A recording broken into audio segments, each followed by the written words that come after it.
Not sure what to do in Ottawa tonight? Not even sure where to start looking? I got a website for you.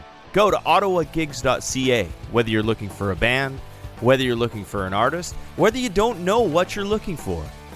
Maybe some live music, or just a fun night out on the town. Start with Ottawagigs.ca and find everything you need.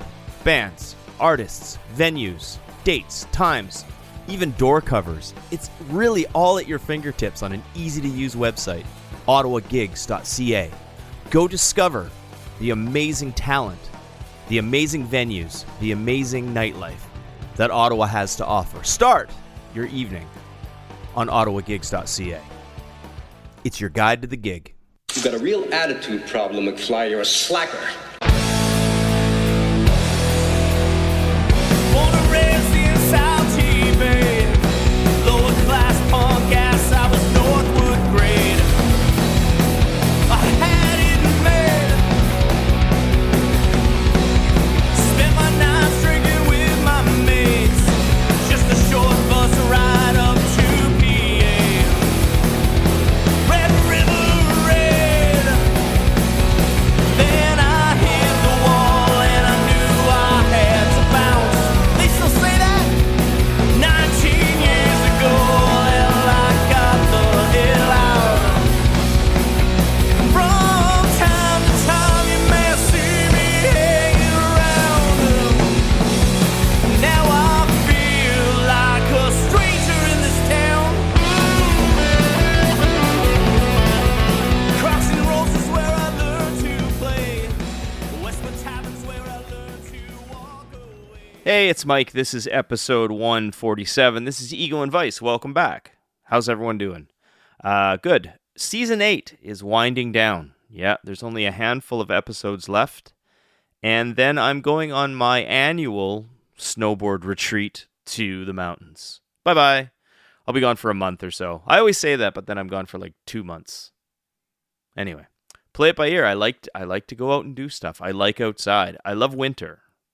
Everyone knows that. I'm crazy, but I do. Anyway, got to get right to it. On the podcast today, I have a very talented guest. His name is Wade Barras. He represents a band, or he is the band, Parliament of Owls, a local musician, a local business guy, marketing guy, social media, content creator. He does a lot. He does a lot in a small amount of time, or a small amount of space. I don't know what I'm saying. But yeah, super interesting guy, very creative guy, very talented guy. He came by and we had a really good chat and we discussed everything Parliament of Owls and his approach to creating his art, his music, his ideas, bringing them all to fruition. It's very interesting. So please listen to the podcast, but that's why you're here, right? Anyway, I'm going to play a song from Wade and his band, Parliament of Owls. On the other end, we're going to come back and we're going to have that conversation with Wade Barras.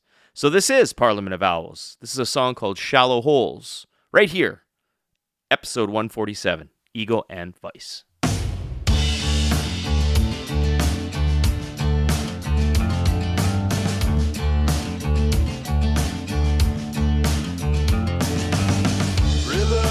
Reflections of these full moon sins.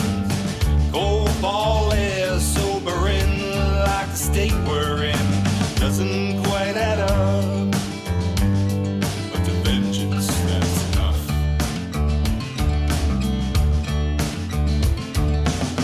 Marks on my hands to show we paid. What comes first, the pencil or the blade?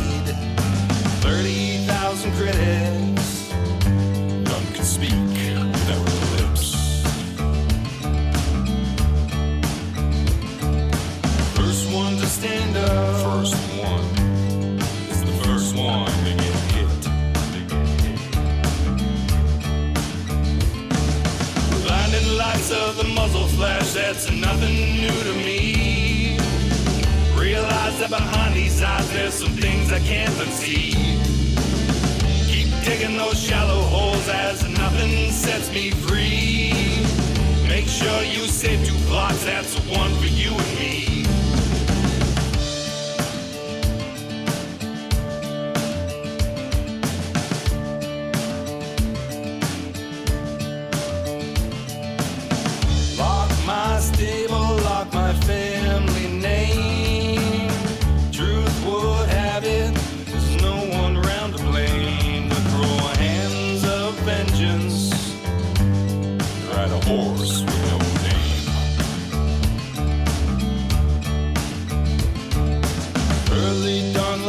horizon.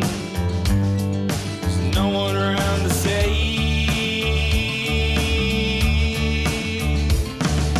Blinding lights of the muzzle flash, that's nothing new to me.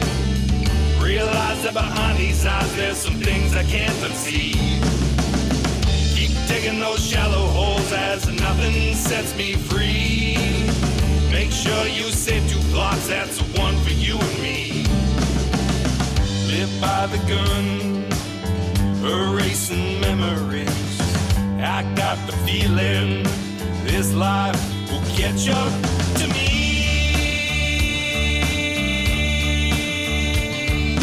Blinding lights of the muzzle flash, that's nothing new to me.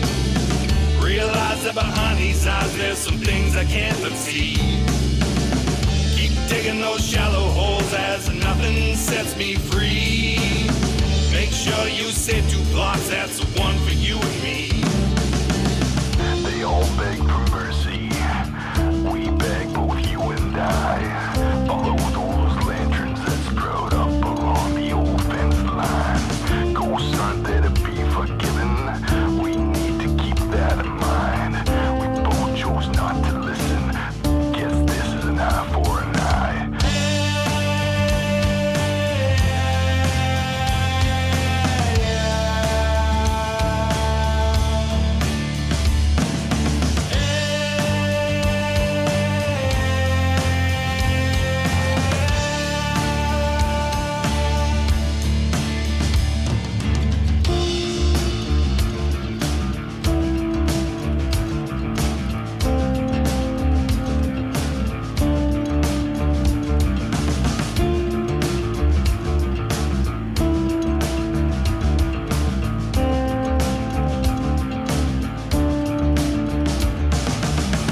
Hey, we're back. This is Ego and Vice. This is episode 147. As promised in the intro, sitting with me, I have Wade Barras, or also known as Parliament of Owls. That's true. How's it going, Wade?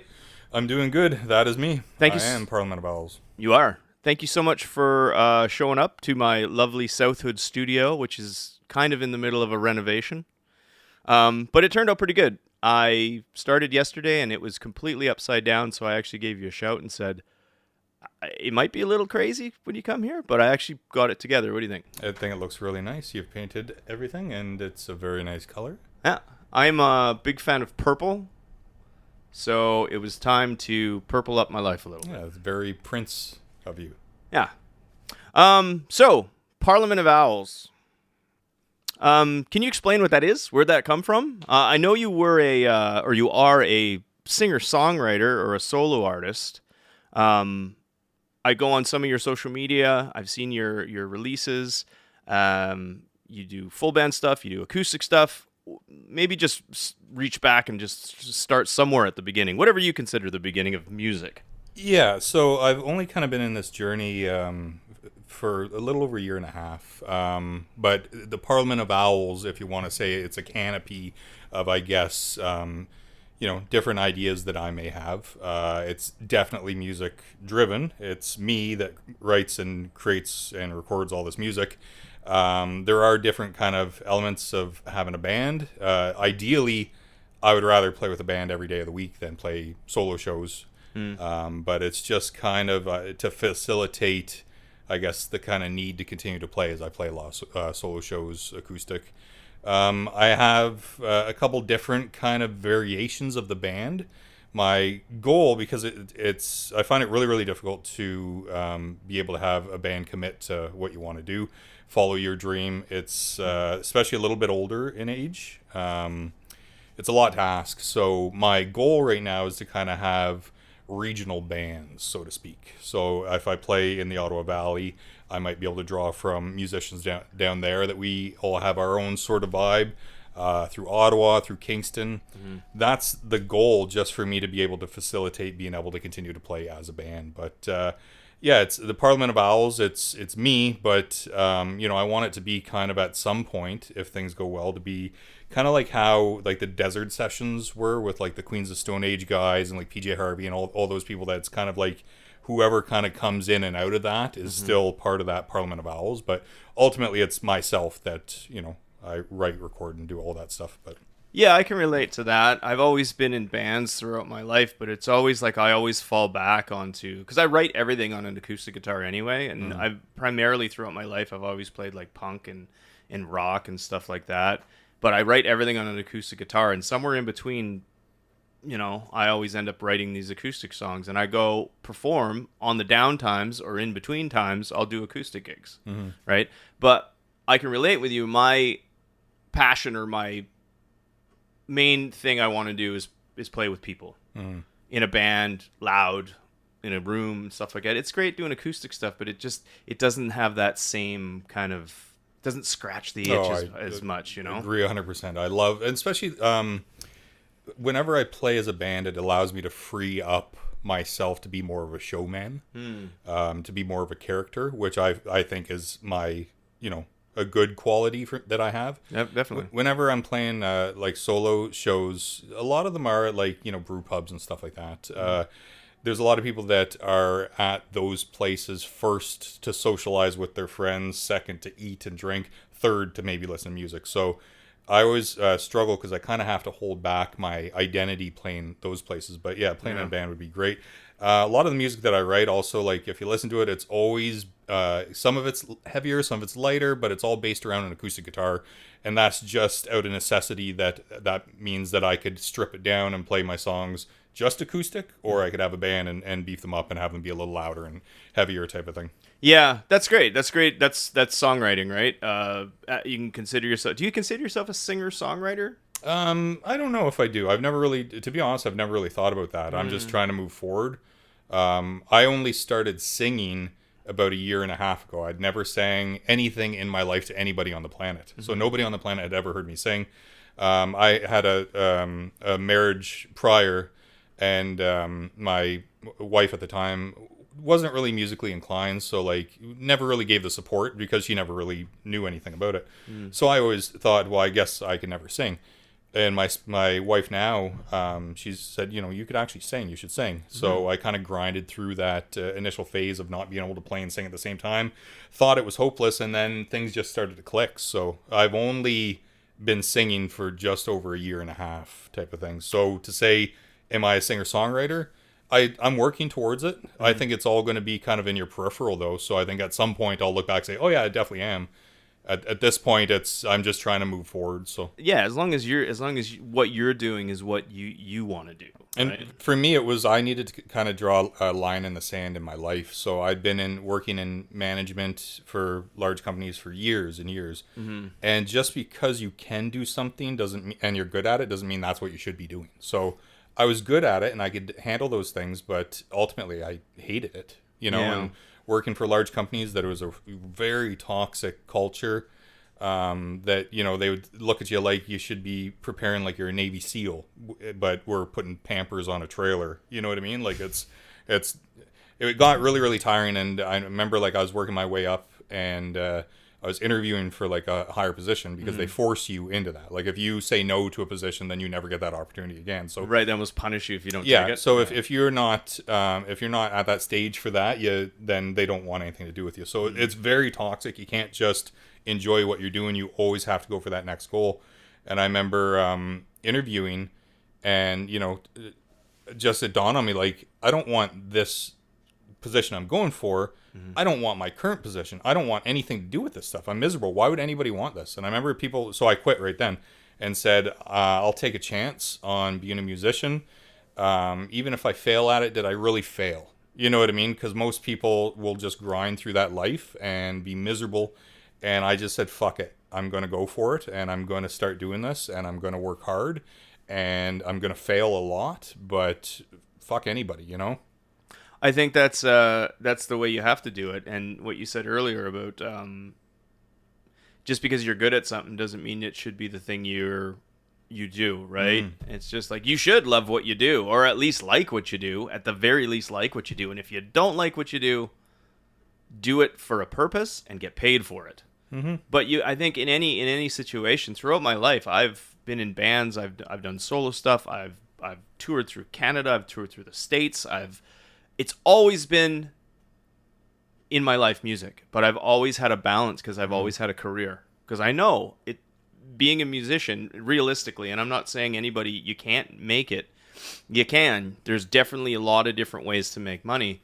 But for what I was doing, I don't play cover songs because I think I fuck them up and they sound awful. Why would anyone want to hear me play Wild Horses by the Rolling Stones, right? Because it'll sound awful. Go listen to the CD. So I just always wrote my own music. But I knew somewhere down inside, it's like the idea of making a living, a sustainable living where I can keep going until I'm old and I can sustain myself is really hard to do. It's a lot of work, and you can try, and it's very, very noble that people that try, but I've always felt better about having something to fall back on, because I don't know. That's where I'm at, and like I said, I don't play cover songs, and a lot of people I have friends that are in like a cover band that play weddings and stuff, and they make great money, or I have other friends that play pubs. They're that guy in the corner that everybody fucking ignores. Yeah. But he sits there and plays 3 sets of covers. And I do those things, and it definitely is. See, I'm taking stuff away from that might not be what other people might take away. I'm taking away as like, I need to have 10 years of experience in 10 months. So I'll play to these places that don't even acknowledge me because it's a bit more of a character build, so to speak, of knowing what it feels like to fail. But for me, like, of what I'm doing with like Parliament of Owls, it's not, I'm basically just trying to move decimal points. So I'm the guy that's at a large company that's getting everybody to pool their money on lotto tickets because there's a slightly better chance at success. And what I mean by that is, I make, with my production partner, I make my own music videos. We want to do that. We want to be able to make music videos on a budget for other musicians. We have our own production company called Next Street Over Productions, which we have a little YouTube show called Indie Business, where we go to like a local small business, interview the owner, and then I play a couple songs like in the venue. So we've done like donut shops, burger and fry places, Mexican restaurants. Yeah, so we sit down. It's like after a place closed. We also did like a hobby store, like RC cars and stuff like that. Oh, that's cool then. Yeah, because then it's like you're in the all right. I get it now. Yeah. Then we'll profile the business owner. So it'd be like after hours. It'd be like what we're doing right here. I'm sitting across. We have questions, just how they've approached their business and stuff like that. Then afterwards, either I play to nobody, or we have had ones that we've had crowds in, stuff like that. I think it's really important for anybody to be creative and to put something back in the world, because we take throughout our entire lives. We do. And if you have something inside of you that can give back, whether it be music or whether it be some kind of content or just your imagination, like some of that stuff you came up with on your own or with your friends or whatever, and you had these ideas which you've created basically from nothing and said, hey, let's try this. I think I wish you nothing but the best in all of that. You know what I mean? Because I think creative people should be creative, and they should put things back into the world, and they should reach out to as many people to say, hey, but in the end, as long as you love doing it, and it doesn't become just like a job trying to see whatever, because in the end, for me, it would always be about, do I get to play music here? You know what I mean? Do you find that sometimes the machine takes over from the playing, or the? Not yet. So the only real issue that I would have is I guess kind of the nature of the business when it comes to performing. So all these other things that I want to do is almost like padding a resume of like, because I would love to at some point, even with the show I was talking about, Indie Business, to scale back and not perform, but to also have an independent artist in that area be the performer, and I could just be the host of it.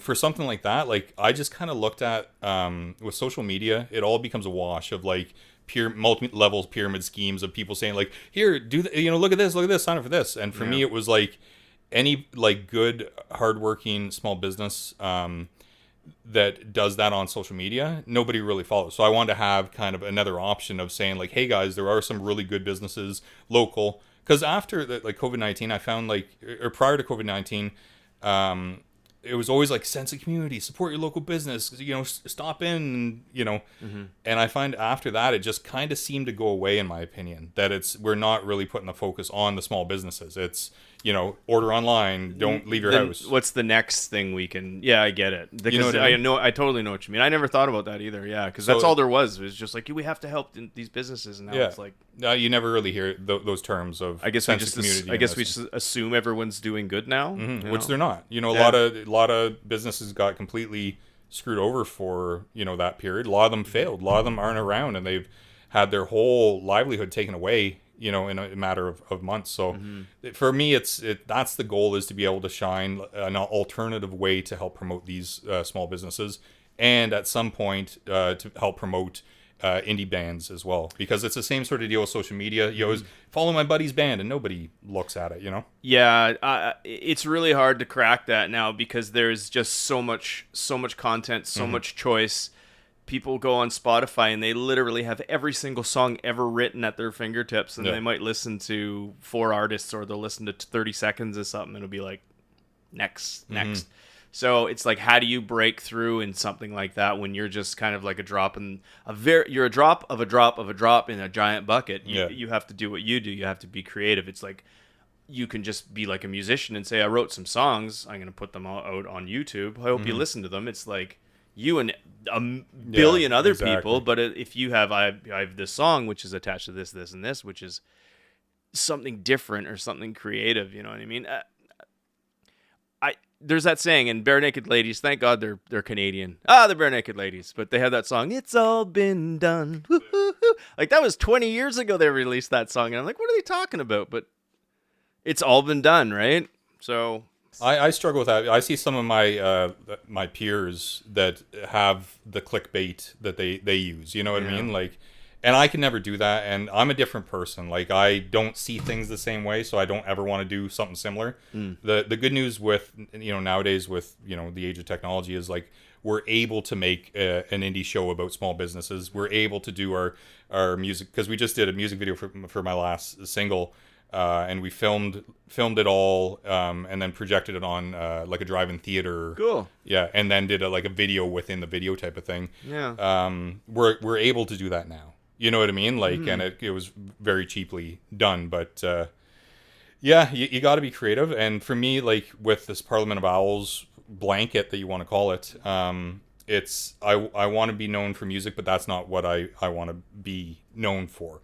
I want to do things. I look at people like, and it may be kind of an odd comparison, but somebody like a Henry Rollins, or even like a Rob Zombie, that it's like they're able to kind of go through different media and create different things. Henry Rollins has been host of shows. He's been, a public speaker. He's been so many things on top of it. He's in everything. He's like a renaissance man, and that's kind of he's what a brand is what he is. Yeah, you know what I mean. And I suppose that would be the ultimate goal, is to be associated with a bunch of different things that people enjoy, all of them. It's not like, oh, now he's trying to do this, Yeah, just have them all be like, because, well, either way, you know what I mean? Like, you'll always have fans, you'll always have critics, right? But if you have the idea of it, like, why stick to the one thing? Why pigeonhole yourself? Like, I'm a musician. It's like, what if I want to host this podcast? What if I want to do this? I guess this is kind of what I do, too, because I was always a musician, and I wanted to start the podcast, like we talked about off mic there. I wanted to start the podcast just to kind of give back to the local music, because when I was young coming up in a local band, it was hard as hell to crack the scene, right? Nobody gave a shit. Nobody was coming up to me saying, hey, brand new band, we want you to come on our show and tell your story. Nobody give a shit, So that's what I wanted to do for like local bands. So I guess I'm kind of doing that too. Yeah, I'm an opportunist, and you can't expect opportunities if you don't put your hand into trying to create them. You know what I mean? So that's what I'm trying to do, is to be in charge of creating different opportunities that may come my way, that I could say, wow, this was a cool opportunity. So I don't want to only focus on music and say, this is all I do.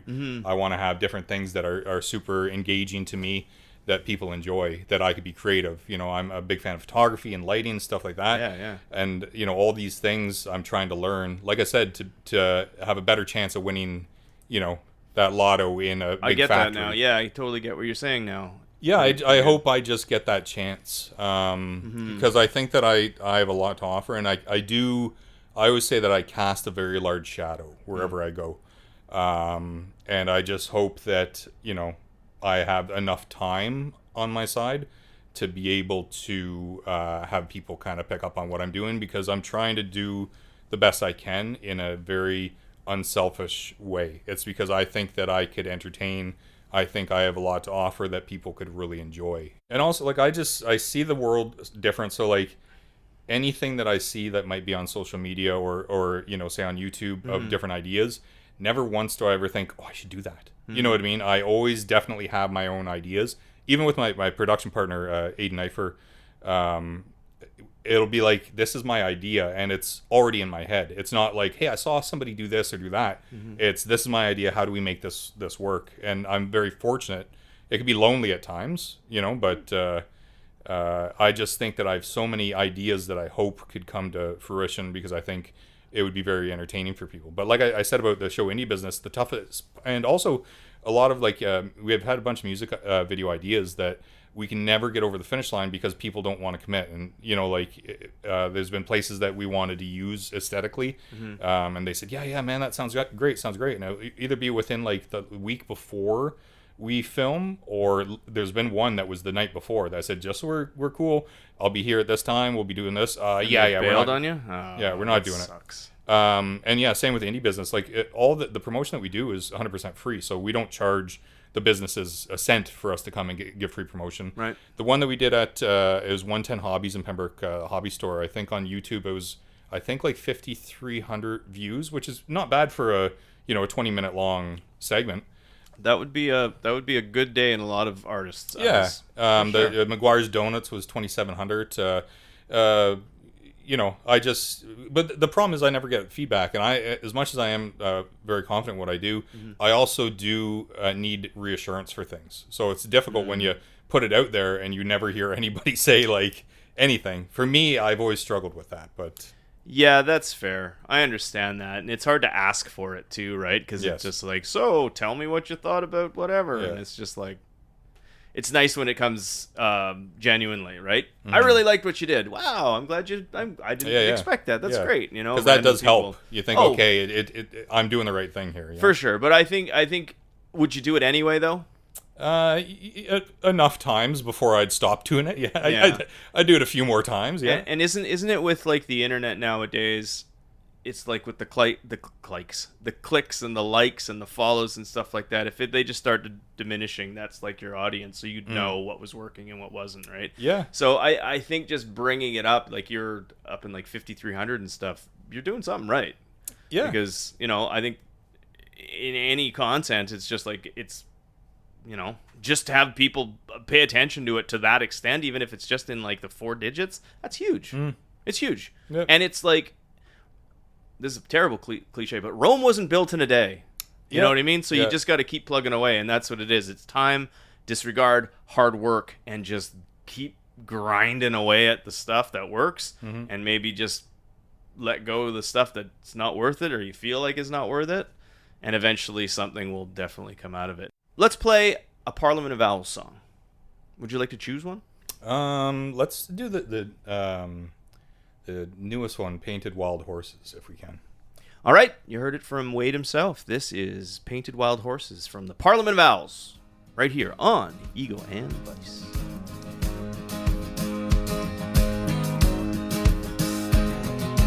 First time forever, held my head up high. Thanks for all the flowers, you'd sooner watch me die. If I make it through the end of the day, couldn't stand the heat is all I'd hear them say. Lamps to the slaughter, watch a grown man burn. Hold me underwater, the lessons that I learned. 6 feet under, a bed we all make. Yeah, yeah, the heart is pale today.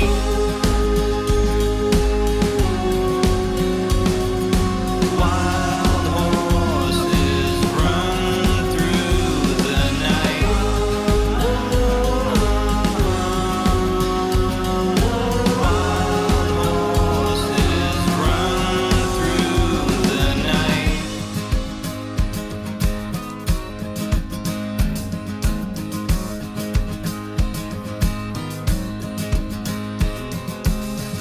like the forest, all the whispers that you heard.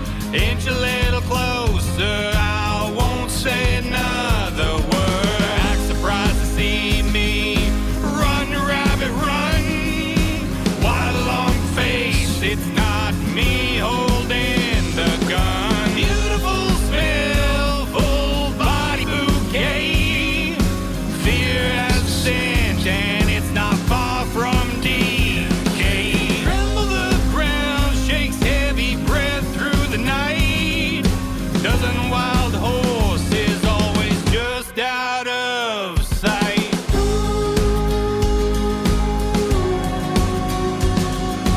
Wild horses run through the night. Wild horses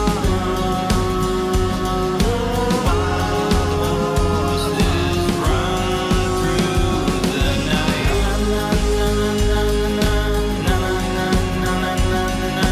Wild horses run through the night.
So, Parliament of Owls, I was looking at your, I was doing some research, as much as I could, on your back catalog. Back in July of 2021 is when I basically could see the earliest releases, and they all kind of came out within that month. You had Playing Hero, Intro, Ghosts, Eye for an Eye, and they were all so kind of solo acoustic stuff, right? Yeah. Were those the first ones you released? I think Playing Hero was the first one I released, and then I realized, I have some other music that was recorded prior that I just kind of dumped in there as well, and that was the three other ones.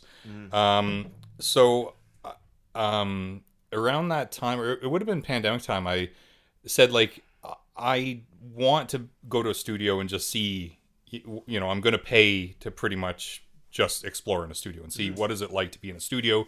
Can I do this? Does this, is the verbiage going to make sense to me?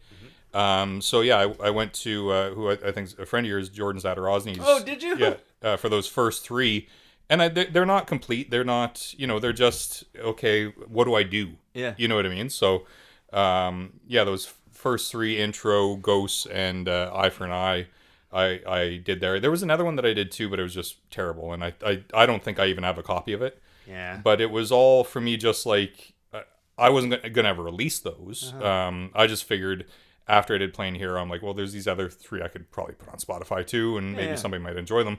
But yeah, that was with Jordan, and Jordan taught me a very valuable lesson that he wouldn't know, because I never spoke to him about this, but the big difference between what you pay for an engineer's service and what you'd pay for a producer's service.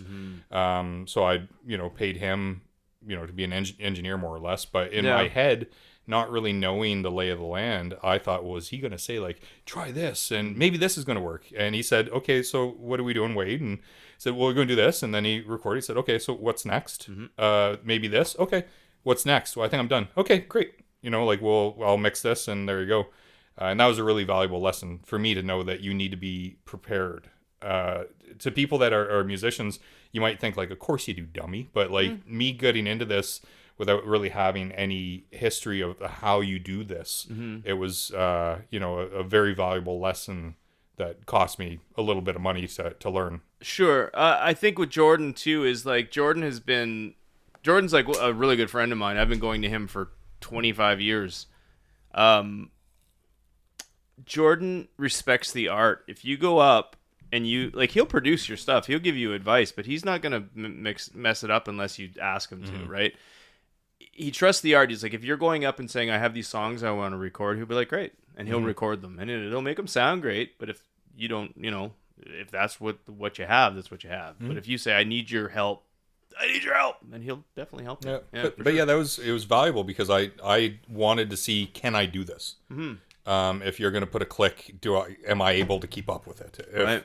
And how did it go? Like, no issues? Like, everything recording wise, was it what you thought it was going to? Well, other than the producer and engineer part? It's hard to kind of reflect back. I think I learned the hard way some things, but no, it was all somewhat similar to what was in my head, and yeah, my spouse actually likes those songs. She likes Eye for Nine, she likes Ghosts. For me, when I listen to them, I think, well, they're not finished. You know what I mean? They're just kind of, at the beginning, to me, they're like a demo. You know what I mean? That you're like, okay, I understand that the song idea is there. Now we can make a proper song. But Sure. But yeah, after I went to work with a gentleman named Ross Martin to properly do a song, and that was called Playing Hero. That I did everything on it. So everything that you hear on it is recorded by me. And I wanted to make a full song. I didn't have a drummer, so everything was just done with, claps and stomps type of thing. But for that particular song, it fit the aesthetics of the song. And yeah, once I released that, I thought, okay, I could do this now. Like, this makes sense to me. I don't feel out of place when I go into a studio. I could get everything out. I could keep up. So yeah, whenever I released those 3 songs I did with Jordan, it was just kind of like, I'll just dump these on here too. But they were never intended to be like a release, because in my opinion, they're not complete. They're just demos. Yeah, if you just go up there with a guitar and like record some songs, they're just it's going to be what it's going to be, right? Yeah. It's going to be kind of a glorified demo. But it's just, did you always like write songs, or these Never once. these songs are just, you said, I'm going to put these to paper and I'm going to play them, and that's what happened? Yeah, I never had once. So when I was in high school and stuff, I always played guitar, and I started guitar lessons probably when I was 13. I ended up going to college in Sudbury for classical guitar. Got into a fight, broke my hand, became a degenerate. Nice. And then for probably 15 years, I just kind of focused on career. And for me, guitar was, I guess, kind of therapeutic. So it was just, I would just riff. You know what I mean? And for me, I would say it kept me out of jail, because it always gave me something to kind of focus my energy on. Yeah. So I'd never once learned a cover song. So if you gave me a guitar in that period and said play guitar, I'll play like some riffs that I've written. But so what did you play then? What do you mean? Well, you said you didn't really write songs, and you never really played cover songs. You just riff it out, noodled around. Yeah, man. And it was just because I have a good sense of rhythm, and it would almost kind of be like like stoner rock type of stuff.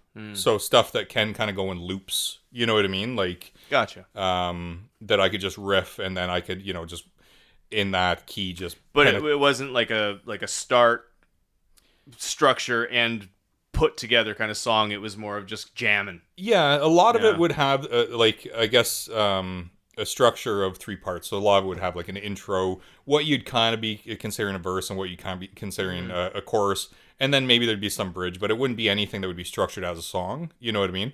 But I never once learned a cover song. I never once wrote a song until the ones with Jordan. That was the first time I had ever tried. So did playing around with that stuff, like the stoner rock stuff, just the riffing and stuff, did it bleed into the songwriting itself? Did it help? I don't really know, because I made a conscious effort to because I always played stoner rock stuff. So I was always into metal. I always had a loud amp. I always had electric guitar, and that was what I'd play. And then I thought, well, just out of necessity, I can't really jam things in an apartment, so I need to tone it down. And I thought, well, if I'm going to do this, I can't record electric guitar and electric bass and drums and have it be a big sound. I need to strip it down to something acoustic. So then I focused on acoustic, which I never really played before. It was always, and a lot of stuff I just solo. I used to be like a pentatonic guy and just solo over things. But I made a conscious effort to get rid of any of the electric and only focus on acoustic. So Right.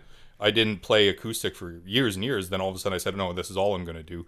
And to this day, that's all I really play is acoustic. Yeah. I guess some of like the patterns might have bled into songwriting, but my songwriting now is in my opinion pretty unique. So I don't actively write music until I'm going to write a song, and when I write a song, I eliminate as many influences as I can. So I don't listen to other music. I am conscious of what I'm watching just because I don't want that to in some way influence me. So whenever I write a song, I don't say I'm going to write this type of song. I'll riff, and then that riff is there, and already I know the pattern of what that riff's going to be like. And within playing that riff a few times, I already have a vocal melody. So the riff and the vocal melody come super, super quick. I don't even consciously think of the vocal melody. It's as I'm singing over like humming phonetics over the riff, it's already there. And not too often do I change that vocal melody from the very first time that I set out to make something. Yeah. And then whenever I am writing, that riff and like the structure of the song, of verse, chorus, whatever, and the phonetics play in my head nonstop, thousands and thousands of times. And I do a lot of writing when I'm sleeping. So in all of my dreams, it's almost like there's a loud, because I have very visual dreams. And it's almost like a loudspeakers blaring that riff and those phonetics, and slowly the wording of the phrasing starts to come together type of thing. And then after enough time of that playing nonstop, I'm able to kind of connect the dots of like, where am I starting the verse? Where is that going to go at the end of the verse? How am I going to circle back to this type of thing? So I don't know if that's the right or wrong way, but that's just what I do. Because I have friends that say, oh yeah, man, I got like 50 songs. And I'm like, I don't have a single song until I decide to write a song. So Yeah, well, I think songwriting is a unique thing, and some of the elements you're talking about, I'm familiar with, and I can relate to. You know what I mean? I think if you're some people listen to stuff and they're influenced by it, and they'll straight up, like I said earlier, it's all been done. They'll rip off a riff and they'll put their own lyrics over it, change the melody, and be like, it sounds good because it sounds like everything else and stuff like that. Or you just cut yourself off and you try to come up with something individual. I've had dreams where I've heard I wrote a song in a dream, but when I wake up, I'm, when you're not half awake, and it's like, holy fuck, that was so good. Yeah. And then you wake up and you're like, I have no idea what that was. Yeah. And stuff like that. So I can sort of relate to that. But the other bits of the songwriting with the phonetic stuff, I'll sit there and I'll pick up my guitar and I'll start writing not even writing, but I'll just start kind of jamming, and then I'll be like, da da da. And everything's la la la, fa fa blah blah blah blah, until then you finally kind of put it all together. And then I don't know, songwriting is hard for me too. It's like I go through these really, like it's like a wave coming, and I'll be able to write all this stuff, and then it dries up completely, and there's nothing there. Yeah. Some people can just write whatever every time they pick up a guitar, they can write something, or they write a riff and stuff. I have like hundreds of things on my voice recorder on the phone. Yep. Will they ever be songs? Probably not. Yeah. Sometimes. I don't know. It has to be a moment. It has to be Yeah. it's a personal thing, I think, writing a song. And if you found a way to do it that works for you, that's Yeah, awesome. me, it's more like I'm a vessel, right? Like whenever like a riff comes out or a melody, I'm just as surprised. You know what I'm like, like, and my spouse will say like, where did that come from? I'm like, I don't know. It's there. You know what I mean? Like and I don't really question it. Yeah. Well, sometimes it happens. Yeah. You could sit down with a guitar and or anything, a piano, and jam all day and come up with nothing that gives you that little. And then you pick up the guitar one day and you'll just do one little thing, and just the way the vocal sits on top, or there's just a slight little hook or a little something, and you're like, shit. Yeah. And it's like, where did that? Why was that yesterday? And it's just like, I don't know, man. It's just. Yeah. I also try to so I pretty much always now play and write in like a hybrid of open G. But I'll leave like the high E where it is without tuning that down, just so I could still use it like pentatonic stuff. And I do that kind of by design of because I'm not familiar with how the chords are structured in the open tuning. Yeah. So it's not like getting stuck in a pattern of like A minor C F. You know, like it's like I don't even really know what it is, but it works for me. I've never taken a lesson ever. I'm self-taught with everything I've ever done. I picked up the guitar.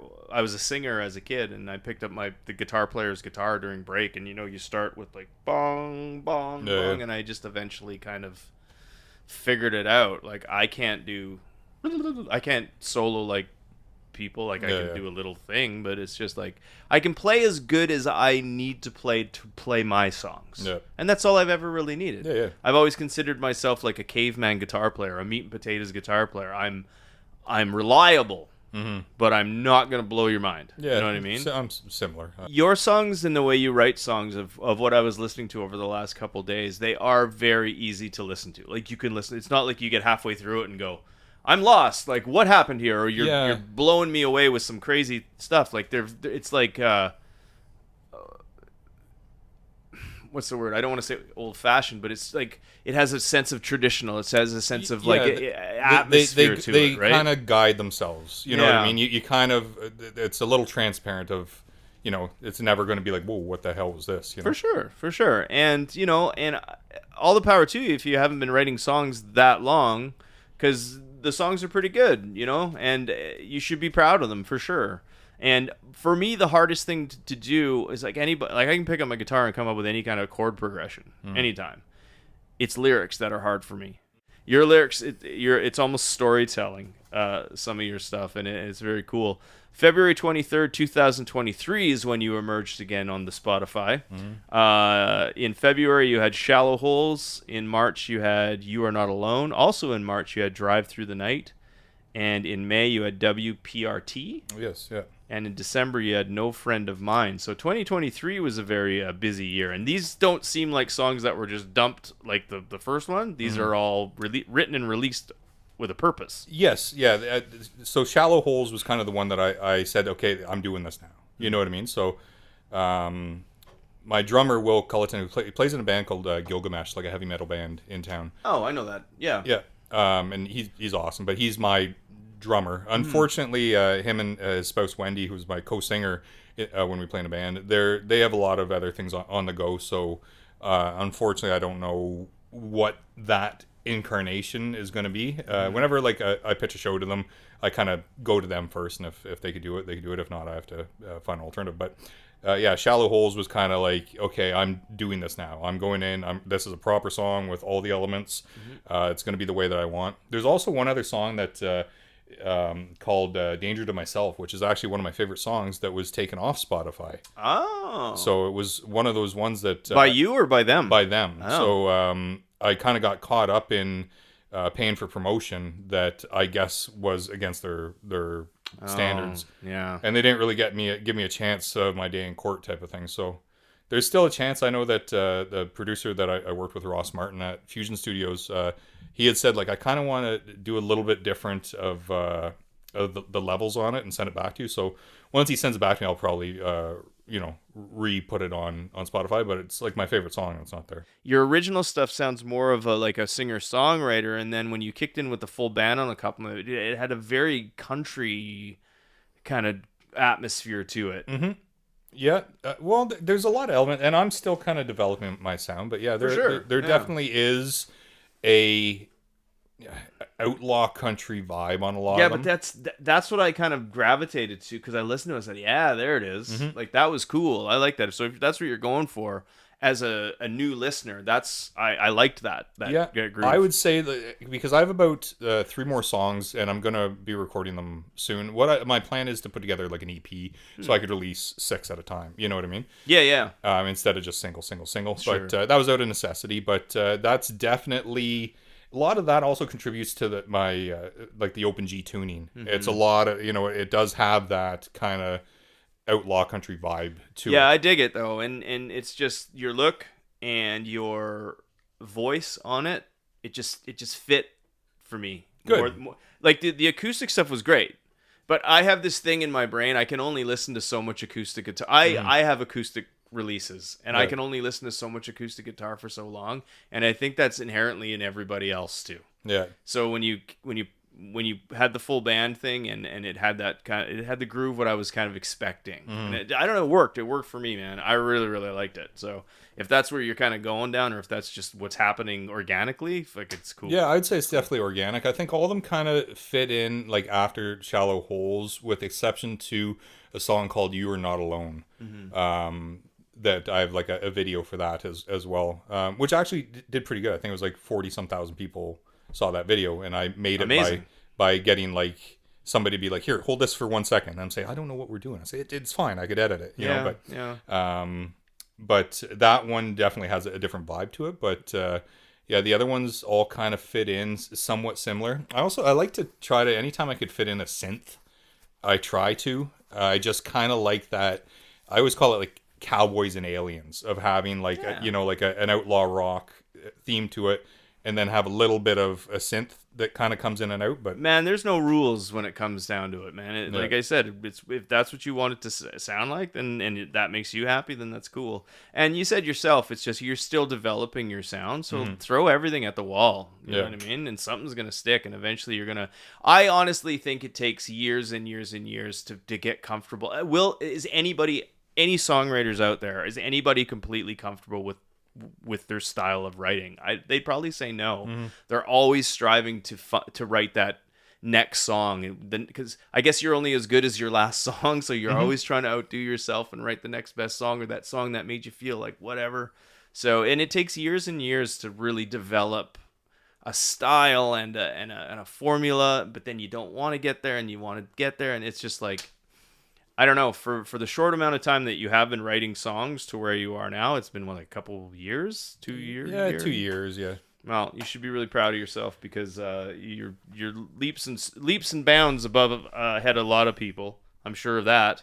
And yeah, I totally look forward to what's next. Yeah, good. Yeah, we should be, because I'm working with actually Mitch Davies, who's the bass player in Gilgamesh, and I'm kind of working on him with him on the next batch of songs. We did the Painted Wild Horses together, and it was a good experience. So I have a bunch of other ones. He has a bunch of my demos.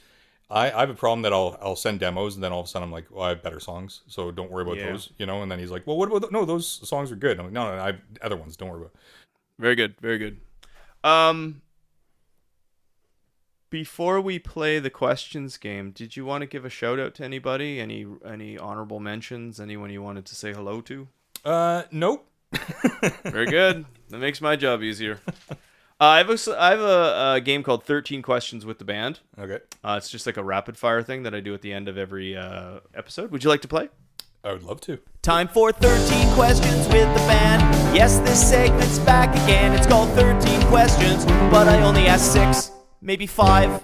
Okay, here we go. This is 13 Questions with Wade Barras. First question. What was the first CD, tape, or record, like first physical music you ever bought with your own money? I think it was either... The first tape, I think, was Blow Up Your Video by AC/DC. The first CD... Ooh, double. ...was Pride and Glory. Zakk Wylde's band that he had. I was a huge Zakk Wylde fan. Those were the first two that I purchased with my own money. This is the first time ever in the Ego and Vice podcast that someone has answered that question who knew the tape and the CD. Wow, yay Wade. Mark the date. Yeah. Okay. Next question. What was your first live concert? My first live concert. Funny enough, I really wanted to see Pride and Glory. And my parents were nice enough to take us to a concert at Darien Lake in the States. And I wanted to see Pride and Glory, but they booked us to go see a concert the day before, which was Kim Mitchell and Sass Jordan. That's good. The Mitch. Yeah. I've seen the Mitch many a time at many a fair. That was my first concert was Sass Jordan and Kim Mitchell. What was the last live show you've seen? Like proper, I think it was the Queens of Stone Age at the hockey rink here. The stadium? Mm-hmm. Cool. I saw Queens of the Stone Age at Blues Fest the last time, and it poured rain. Oh, geez. And Brody Dahl was playing at the smaller stage, and I remember we were running back and forth because for some reason they played they crossed over. It's like, why would they do that? Anyway. Yeah. Great band though, Queens of the Stone Age. They would be one of my biggest. There's no like album that I've listened to more than Songs for the Deaf. I've probably 1,500 times or so. And I was huge into Caius and stuff like that. So like stoner rock and stuff like that is what I always loved. Yeah. Caius, yeah, that evolved into, that was a Josh Homme and I can't remember. Do you remember Fu Manchu? I love Fu Manchu, man. Yeah, I think it's, those are all those desert stoner rocks. Yeah. It's Fu Manchu is like SoCal, I think, but like same vein. Yeah, I love Fu Manchu. Cool. Okay. If you could open for any artist as Parliament of Owl, or who would it be? Maybe Clutch. Clutch has always been one of my favorite bands. But yeah, I'd say probably Clutch. Cool. Have you ever asked anyone for an autograph? I'm sure yes. So, I'm sure there's been a current one in the past like 30 years, but like I used to love like hockey and hockey cards, and I'd remember like that would be such a big treat as you'd send like an envelope and a little handwritten letter to like the hockey arenas and saying like, hey, can Patrick Waugh sign this? And then they send it back to you. So I probably haven't asked for an autograph in 30 years, but I think the last one might have been Peter Zezel outside of like a supermarket. I think my auntie brought me she lived in Toronto, and it was like a little vacation, and Peter Zezel was like signing autographs in a Loblaws, and then like at some like family amusement park, Glenn Healy was there, and you're allowed to take shots on him. And I remember this little kid, he let the shot go in, and then I took a shot, and I probably would have been 13, and he saved it, and I'll never forgive him. I was ruined from that day forth. Yeah, but yeah, those were as far as like a musician, I don't know if I've ever asked a musician for an autograph or anything like that. I just try to stay away. I like the experience, but I think like, I met a person, and he had a picture of him with Muhammad Ali.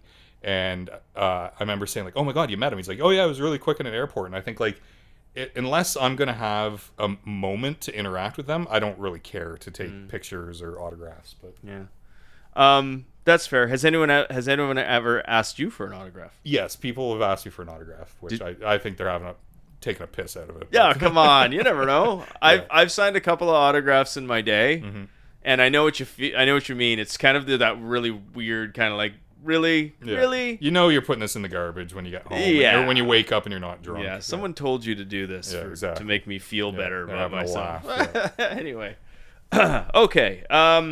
Is there a song that if it randomly came on the radio, you could sing it perfectly cover to cover? No. Good God, no. I struggle with my own. I had a brain injury like maybe 10 or 12 years ago, and still like a lot of times if I'm playing a longer set, I have to have like a prompt for lyrics. Even my own lyrics I forget. Yeah I wish maybe someday. That's fair. Yeah, just memory stuff. Anyway, if you could live in another artist's live 24 hours in another artist's like life, just for 24 hours, just to see what it was like, who would it be? Geez, I don't know. Maybe like, I'd say like Joe Walsh, like 35 years ago, maybe. Yeah, right. Okay. What would be your 80s hair metal band nickname? Oh, well, I don't have hair, so I don't know. It'd probably something commenting towards male pattern baldness. They'd call me. It'd probably be Hollywood. Because I'd grow up my hair long, and I'd have like Hollywood Hulk Hogan hair, like the skullet. Yeah, like I call it the cul-de-sac. Yeah, nice. Yeah, I'd probably be that guy. Okay, cool. What is your favorite song today? My favorite song, I think it's 357 by All Them Witches.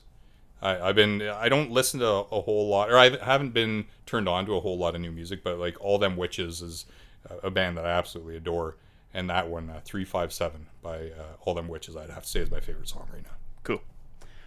2 more questions. If you could have a drink or a meal with anybody, live or dead, who would it be? My mother. Fair enough. Final question in 13 questions with the band. Now, I have 13 questions, but I don't ask all 13. Okay. I just ask from them. Mm-hmm. Who is Wade Barras?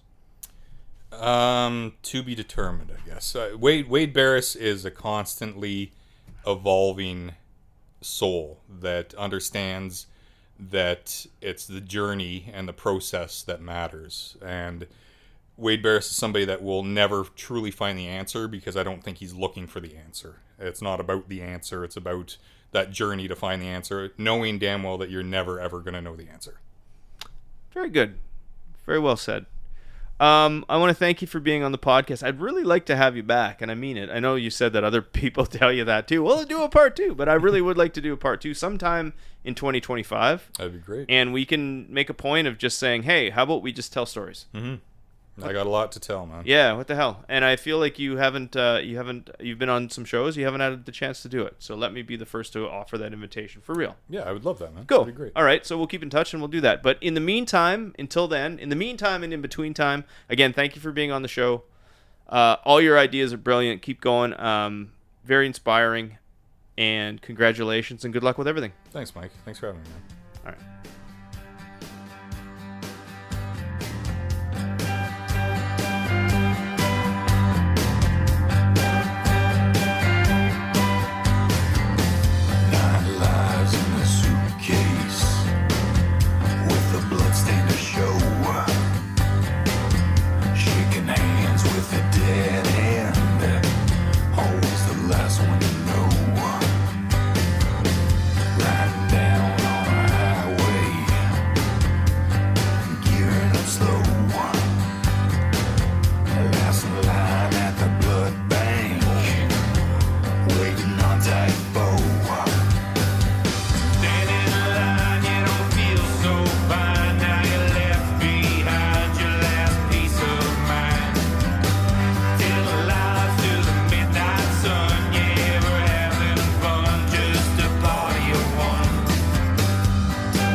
Okay, hey, that is the end of episode 147. I'd like to thank Wade Barras for coming on the show.